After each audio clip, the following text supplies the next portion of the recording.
Friends, the market still hasn't recovered from the biggest crash of the year. Liquidations were recently counted in the billions, and confidence remains fragile. Yet big players are stepping back into the game. ETFs are showing steady inflows, funds are rebuilding positions, and Jerome Powell is hinting that the Fed might slow down balance sheet reductions. It all looks like the first signs of a major reversal. But is it really that simple? Are we seeing the start of a new uptrend or just another wave of instability? And most importantly, how should you act in the crypto market now that big money has started moving again? Before we dive into the market overview and promising coins, please note, this video is not financial advice. It reflects only my personal opinions and observations of the market. Always do your own research and invest responsibly. While the market still struggles to recover from Friday's chaos, institutional players are already acting as if it was just a short pause before the next growth phase. As traders debate whether it was a flash crash or the start of a broader correction, Wall Street is shaping a very different and much bigger narrative. ETFs are once again seeing inflows, funds are carefully re-entering crypto, and Jerome Powell's recent comments were the most dovish in months. The Fed might not only pause balance sheet reductions, but could even start preparing for policy easing. And just as this tone shift appeared, Larry Fink, CEO of BlackRock, the world's largest investment firm, delivered what can only be described as a shot of New York hopium. In recent interviews, he stated outright, "We're only at the beginning of tokenizing every asset, from real estate to stocks and bonds." And honestly, that doesn't sound like a crypto enthusiast's dream talk. It sounds like a declaration of war on the old financial system. Because when the largest asset manager on the planet, with trillions under management, starts calling tokenization inevitable, that's not a theory anymore. That's a direction. Fink emphasized that ETFs were just the on-ramp for investors into crypto, but the real transformation will come when all assets, from bonds to real estate, move onto blockchain rails. In his annual letter to shareholders, he highlighted 3 core pillars of the future: tokenization, digital assets, and the democratization of access. In other words, BlackRock is preparing the world for an era where investing becomes fully digital, transparent, and accessible even to small participants. But perhaps the most interesting part is how Fink talks about Bitcoin itself. In his 60 Minutes interview, he said, "Bitcoin has a role, much like gold." He immediately added that Bitcoin shouldn't occupy too large a share of a portfolio, but can serve as a solid diversification tool. That's not the voice of someone simply tolerating crypto. That's someone integrating it into the architecture of global capital. And here's the quote that speaks volumes.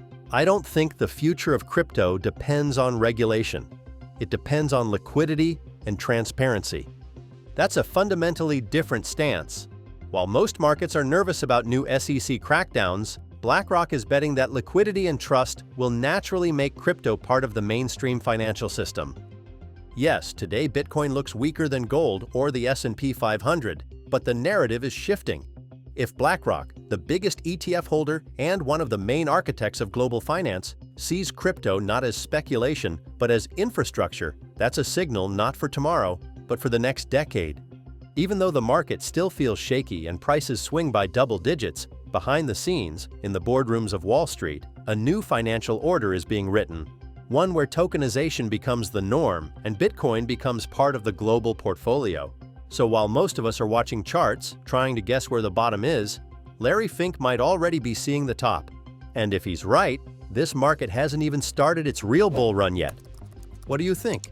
Is this just another narrative push to prop up the market? Or does he truly mean it?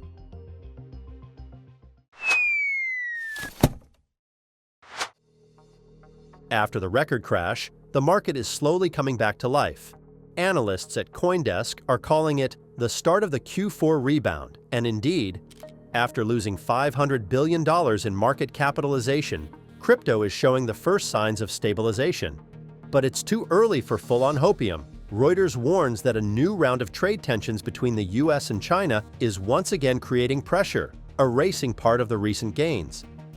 It's very important to note, however, that analyst Eric Balchunas said total crypto ETF assets could surpass $1 trillion this week. If that happens, it would be a powerful signal. Despite all the fear, big money isn't leaving the market. It's coming back.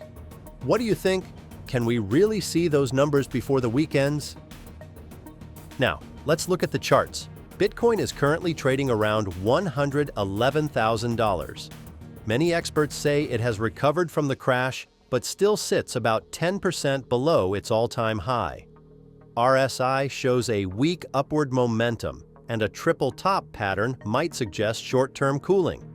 The key support zone is $107,000 to $108,000. A breakdown below could trigger a new wave of fear. But for now, we're holding up pretty well. After reviewing the technical picture, it's clear that the main tension lies not just in prices, but in infrastructure. That brings us to Binance, the center of last week's storm. After Friday's collapse, internal collateral valuation errors became the trigger for the liquidation wave across the entire market. But, as often happens, recovery follows crisis. Binance officially confirmed compensation totals. Users affected by USDE, WBETH, and BNSOL have already received $283 million. And the exchange launched the Together initiative, another $300 million in USDC, plus $100 million in institutional credit lines. Altogether, more than $400 million in support. An unprecedented move in crypto history. Yes, social media is still full of emotion and distrust, but the market is gradually calming down. Some users continue to withdraw funds, over $21 billion in outflows this week, according to CoinGlass. But that's a typical reaction after any panic. While some say Binance is too centralized, others believe it just passed one of the toughest stress tests in crypto and survived. And just as things start settling, big players are moving again. Remember the whale we talked about in the previous video? The one who made over $200 million by shorting just minutes before the crash? A few days ago, he opened a new position, but according to on-chain data, he has now fully closed it. By the way, if you haven't seen our Telegram post, make sure to check it out. We broke down all the whale's transactions using Hyperscan and analyzed his actions during the crash. The link is in the video description. And to wrap up, I want to end this episode not with fear or numbers, but with something that actually gives hope for a recovery. Because even after one of the toughest weeks of the year, Powell finally hinted at easing.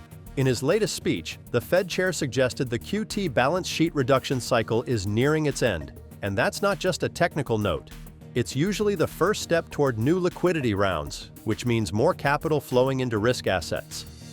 Powell mentioned that the U.S. economy stands on a more stable foundation, but the labor market is weakening, hiring is slowing, and corporate activity is declining. That means the Fed will likely have to cut rates sooner than expected, and suddenly, everything fits together. When hiring slows, inflation drops, and monetary policy reverses. Historically, that's exactly when Bitcoin begins its next growth cycle. The same one that later becomes the bull run everyone talks about. It looks like we might just be entering that phase.